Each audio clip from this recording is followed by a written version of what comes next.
Hey, slackers. Welcome back. It is, it's technically Sunday here at the Sakara Crib, and I am working. Yay! I know you all have heard the news by now. Governor Cuomo announced it Friday that schools will be closed for the remainder of the year for the rest of New York State. I can't believe it. I'm not too proud to admit that I cried. My husband was sitting on the couch next to me, and he reached his hand over and grabbed my hand when he saw me crying. And then my 7-year-old, who was doing her schoolwork, saw me crying. She started crying, ran in. Oh my God, they closed schools. She's devastated. I mean, she's in first grade. She just wants to go back to school. She understands a lot of it, but doesn't understand a lot of it, if you know what I'm saying. So it's all very confusing to her, and it's sad. It's sad we're all going through this. My heart breaks for the seniors, especially. It's exactly what I said to my husband when I started crying, was my poor seniors. But, you know, I've been a teacher at William Floyd School District for 16 years. And I have to say that if there's one thing I've always been extremely confident in as being part of the William Floyd community, is that Floyd always rises to the challenge. We have always rise to the challenge. Always, no matter what the challenge was, no matter what education threw at us or the New York State Department of Ed, or we always rose to the challenge. We always came out better on the end. We've always been the school that other schools model by, believe it or not. You know, for some of you that may be hard to imagine, but it's the truth. I have full confidence that Mr. Scotto and the superintendent and the district office and all the administration, your APs, your assistant principals, your deans, I know they're going to do something. Guys. I feel 150% confident on that. So just try to hang out, try to take a deep breath. Let's see what they do. Let's see what they decide. Let's give them a chance to come up with something that's safe and that follows the rules.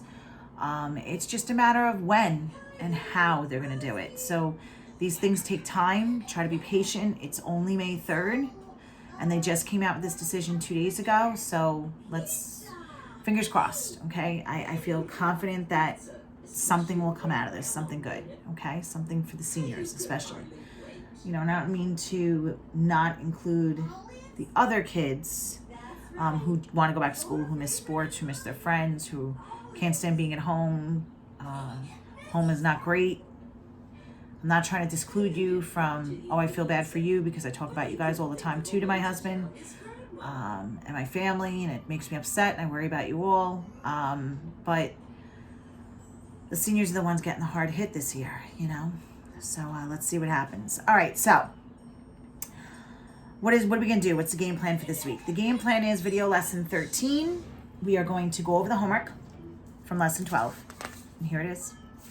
You had to do question 1, okay, and question 2, all parts. So it was really more like 10 questions, okay? Then I uploaded this assignment, which says test on it. It has 2 different teachers' names on it. I'm just using it as more examples. We're gonna do some of these, maybe not all of them, but some of them, just to practice some more. So this is gonna be a very quick video, okay? And then I attached this. This is a review sheet. It has 13 questions.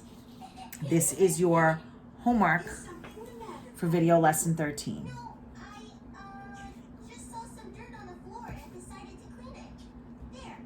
Okay. It is your homework. It is 13 questions, multiple choice. The first 6, all of them are multiple choice. I made it pretty simple on you guys. All of them are multiple choice. The test is not going to be set up this way. Okay. The quiz, I should say. The graded assignment, you see you have some multiple choice, some write it out. Is it biased or unbiased? And then this one, random, systematic, stratified, or clustering. Okay, so some multiple choice and some writing. Okay? All right, so we'll talk about that. All right, also the review sheet has 13 questions, and the actual graded assignment only has 10. All right, so it's shorter, the graded assignment. Okay, so this is the homework, 1 through 13. Okay, I'm gonna put that aside. All right, so let's start out with going over the homework. So we ready? Number 1.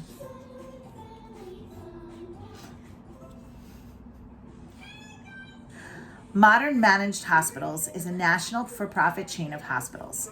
Management wants to survey patients discharged this past year to obtain patient satisfaction profiles.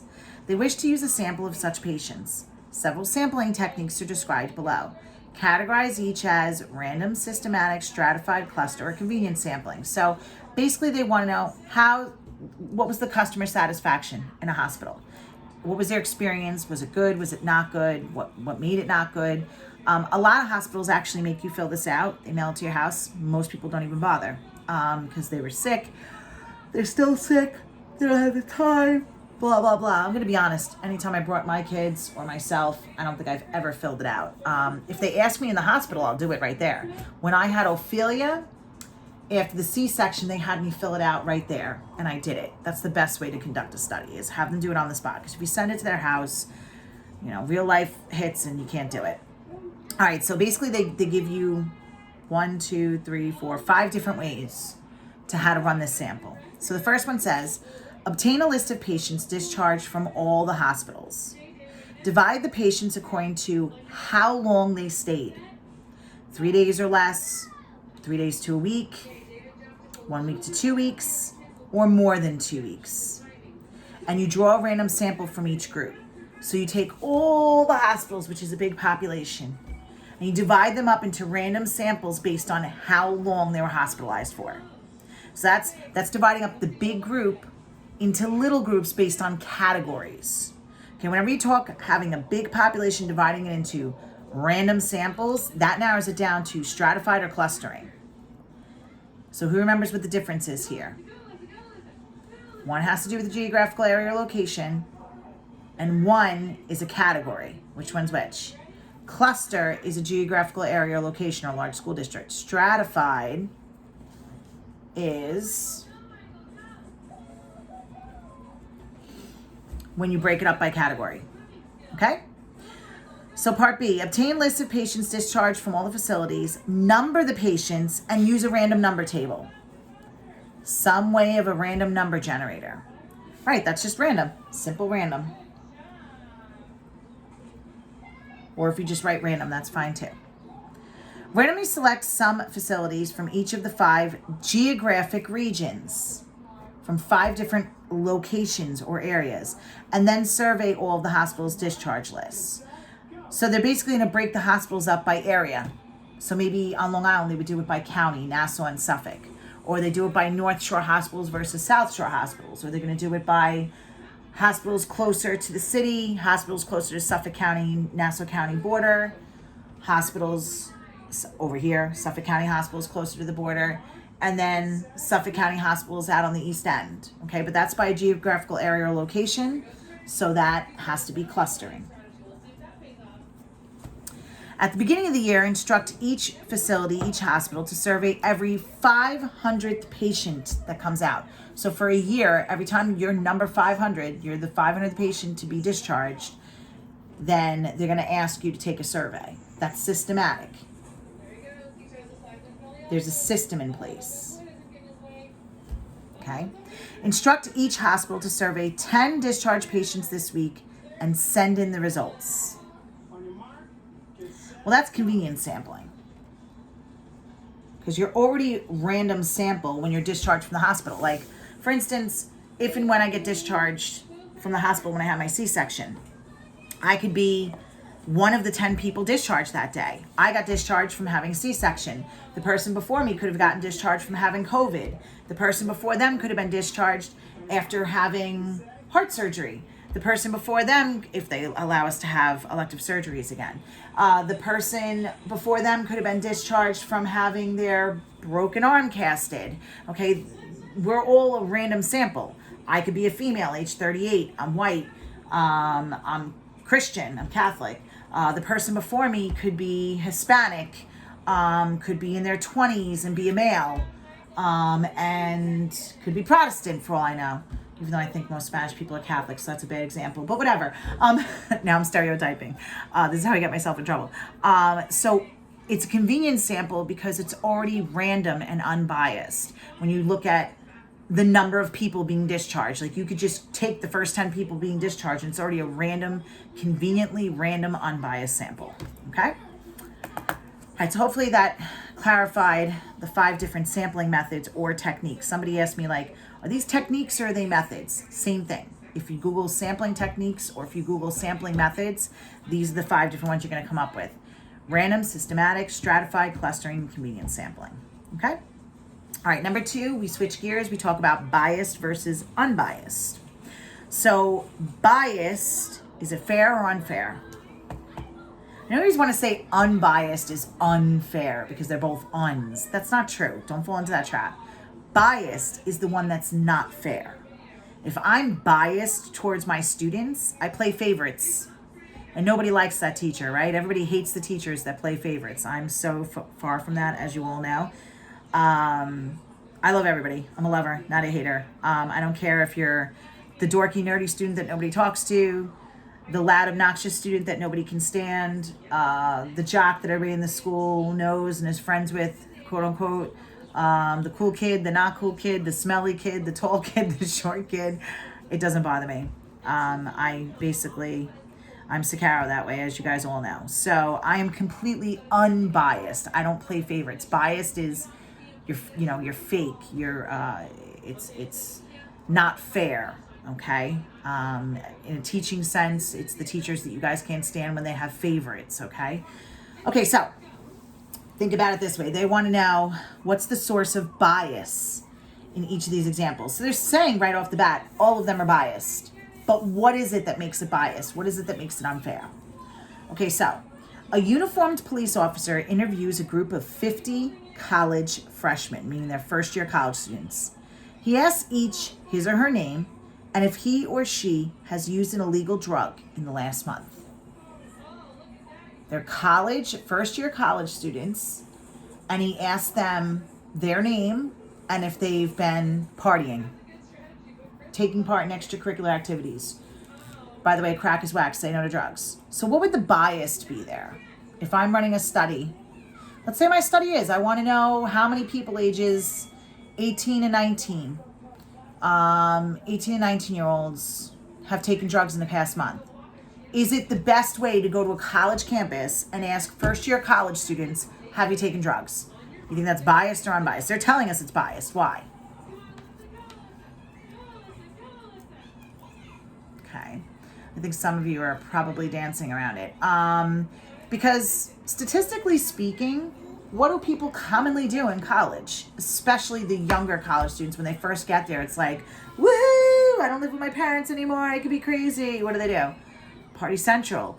Your seniors in college, I mean, some people think they party more. In some cases they might, but statistically speaking, it's kind of died out by then. By the time you're a senior in college, you're worried about graduating, you got loans coming up, you have an internship, you have to show up to every day and be professional. Things change as opposed to being a freshman in college. So the bias is that they're asking college freshman students who more than likely are partying. Okay, so that's the bias in part A. So part A, I would say that it's college freshmen. Really, the better way to do that would probably be to just survey. God, you would want to think of like where 18 and 19-year-olds would hang out most often. Maybe in a mall, ask people how old they are and if they've used drugs in the past month. You'd want to stay away from a library because those are the people that are studying and not partying, right? That's biased on the other end. So you gotta be careful. This would be a hard one to run and actually make sure you're not biased. Okay, so the biased part is asking college freshmen. Okay, a survey about the food in the school cafeteria was conducted by passing out questionnaires to students as they entered the cafeteria. So I'm in the school cafeteria and I'm asking people what they think about the school cafeteria food. A drop box for completed forms was on a table by the cash register. That should say by. Sorry. So we're saying it's biased. Why? What's the problem? How is this unfair?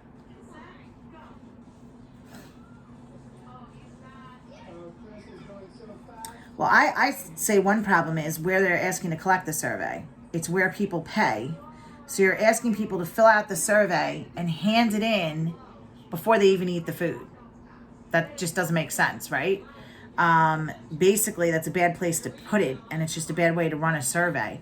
Really, maybe the drop box should have been as they walk out the door, and you hand it out while they're eating, and then you get actual honest results. This is going to cause bias because they're just going to fill it out just to get it done and throw it right in the box. So the bias is the fact that it's by the cash register before you pay, before you eat.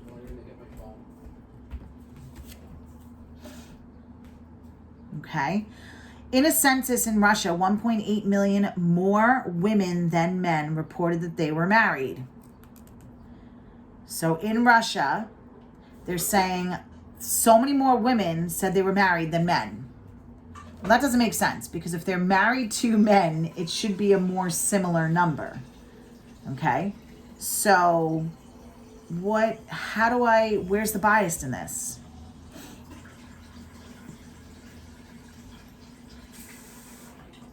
Are the men not reporting? It sounds like they're just not reporting. There's something wrong here. Something very wrong. Maybe they only asked women to fill out the survey. Maybe in certain places they asked more women than men. Maybe women tend to fill out surveys and comply and be cooperative more than men. Okay, so there's definitely the bias is the fact that why so many more women? Just doesn't make sense. Women marry men. I mean, I don't think homosexual marriages are allowed in Russia, quite honestly. Are they, Jimmy? There's no way homosexual marriages are legal in Russia, right? I don't think so. A political party mailed questionnaires to all registered voters in Texas. All people registered to vote in Texas, asking whether or not the party should support the death penalty. So they're asking one state, all registered voters, if they should support the death penalty. The voters mailed the completed questionnaires back in an envelope provided. What's wrong with that?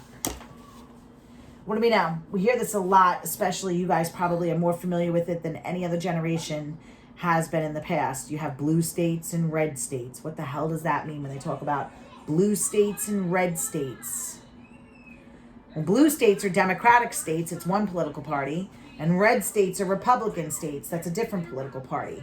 Where does that come from? Meaning majority of registered voters in, let's say, New York. Isn't New York a blue state, Jimmy?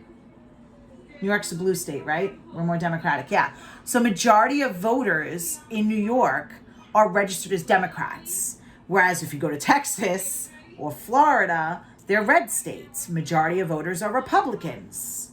Okay, that's where Trump does a lot of his campaigning because he's for the Republican Party. So when he goes and sets up his campaigns, he goes to those places because he wants to make sure that the red states vote for him. His Republican Party sticks with him.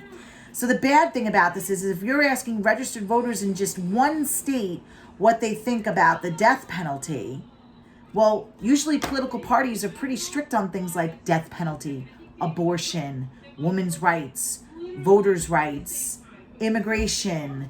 All of these things are very specific and divided in political parties.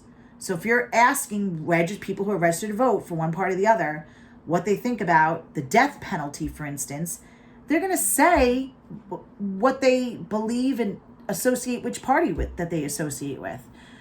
And in Texas, it's probably the Republican, whatever the Republicans feel about the death penalty. Okay? If it was about gun regulations, they would, in Texas, they want to have the right to bear arms. That's how Republicans feel. They want the right to bear arms. They don't want gun regulations, okay, or gun laws put out. Okay, so the bias with this is that it's registered voters in specifically Texas. Not that it's biased because it's Texas. It's biased because most registered voters in Texas are Republican, and Republicans are going to feel a certain way, a very specific certain way about the death penalty. Okay? All right, the magazine Harley-Davidson Today contains a survey asking whom readers admire most in America. People wanting to respond must tear out the survey and mail it in. So they're asking people who read the Harley-Davidson, the motorcycle magazine, who they admire the most in America. Well, why is that biased?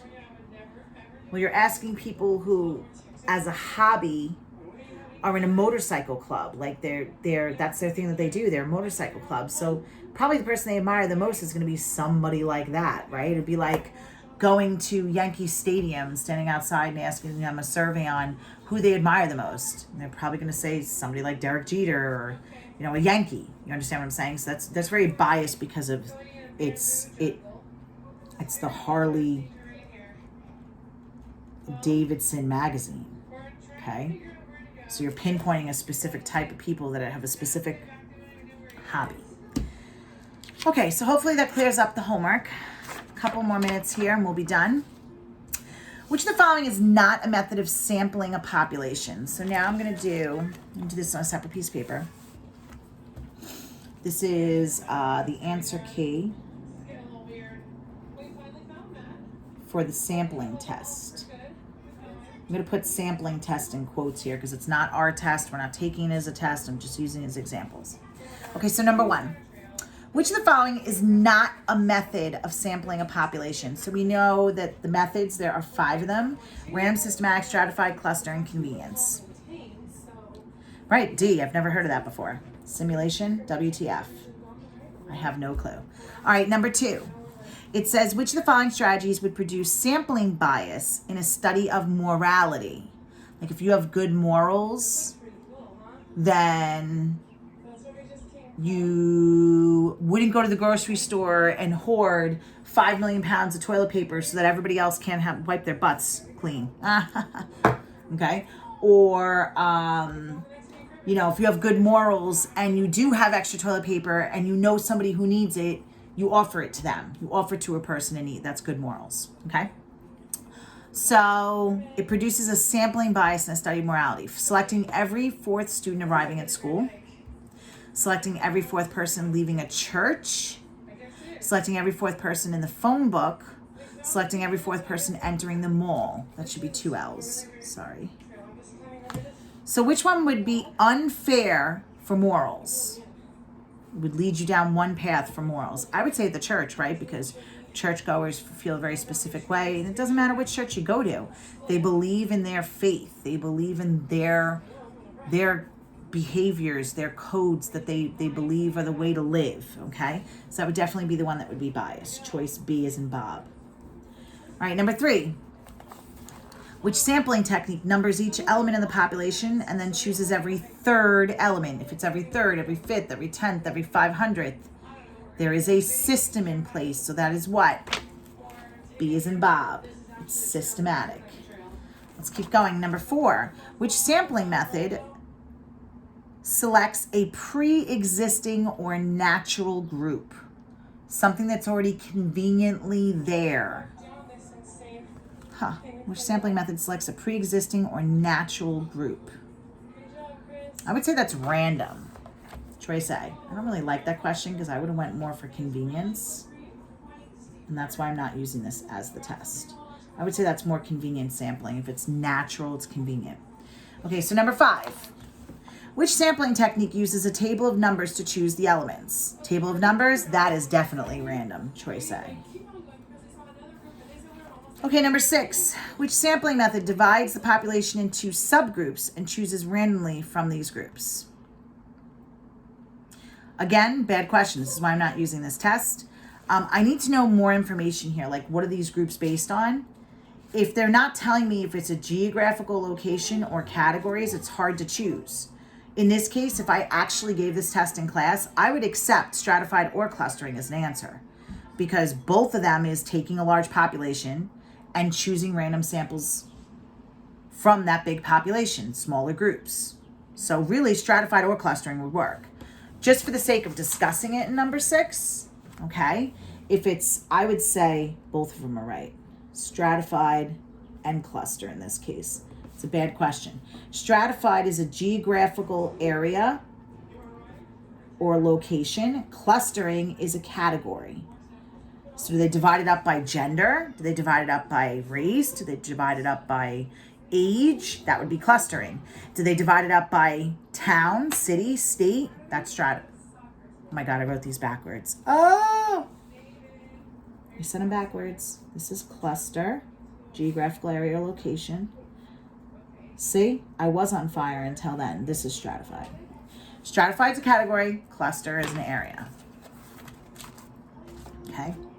So I would accept for number 6, I would say C or D are the answer. All right, 7, which of the following is not a mistake in question writing? What the hell? Such a bad test. Which of the following is not a mistake in question writing? Using negatives, using double negatives, ordering questions improperly, asking confusing questions. If it's not a mistake, I would say using negatives, choice A, but 7 has nothing to do with what we've been doing. So ignore 7. All right, let's say number 8. We have, which factor could cause bias in a survey? Self-administration, meaning I'm the person giving the survey out. An interviewer gives the survey out. If you make it random, anonymity, I can't say that word, anonymous, I can say. Anonymous, how do you say that, Jimmy? Anonymity? I don't want to say anonymous, I want to say it the other. He doesn't want to talk to me. Okay, anonymous just means you don't give your name. So which one would cause it to be unfair? I would say giving it yourself. I'd say your safe bet is to have somebody else give you a survey, hire somebody else to do it, takes you out of it. So people can't say, oh, you're being biased. You're only picking women. You're only picking blondes, whatever. You're only talking to pregnant people. Random sampling is definitely fair. Being anonymous and not giving names is definitely fair. So the one where you're giving it yourself. So 8, I would say, is choice A. Okay, 9, what is the basis for simulation as a statistical technique? Don't worry about simulation. We're going to omit 9. We're not discussing that. All right, 10, which of the following questions contains a mistake in wording which could create bias? So there's a problem with the way they question it that makes it bias. So go ahead and read it.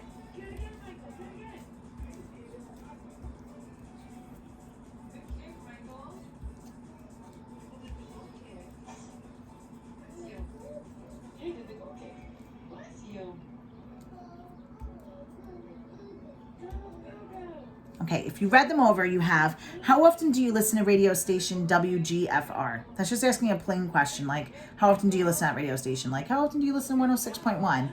How often do you listen to iTunes? Okay, that's just a straight out question. I don't really say anything there bias. How many times have you been arrested? Asking somebody a question. Have you ever been arrested? Do you favor laws against marijuana possession even though it is a victimless crime? Yeah, I would say that one's the bias, because you're saying, are you in favor of people being allowed to possess marijuana, to have it in their possession, even though it doesn't hurt anybody? Okay, that's got an opinion in it. So that's choice C. Okay, 10 is choice C. All right, D says, should there be a waiting period for gun purchases? That's just asking your opinion on something. All right, 11 through 14, they want you to rewrite it to take the bias out. So we'll do a couple of them. Why do you think someone could possibly believe in evolution over creation? Why do you think someone could possibly believe in evolution over creation? Meaning, evolution is the idea that humans evolved from, monkeys, apes, whatever, over God created all humans. I think the way they write it, where they're saying, how could someone possibly believe that? So I would fix that wording, like could possibly believe, okay? I would just say, do you believe in evolution over creation? And I would make it straightforward. Do you believe in evolution over creation? And I would take out could possibly. All right. Do you think people who are not smokers should not be included in discussions about public smoking? Do you think people who are not smokers should be discluded, should not be included in discussions about public smoking? Okay, I think you're definitely leaning towards bias there. If you take one side out of the debate, then all your answers are going to be one-sided. Okay, so I think it should say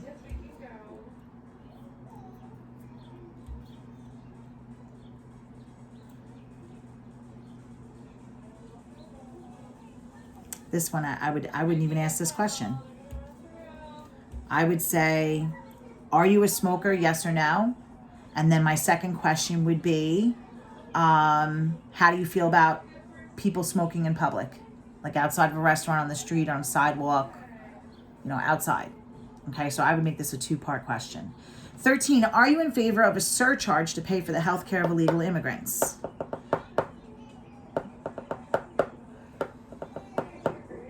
I would say this is very biased because obviously you're only asking people who have health care. Okay?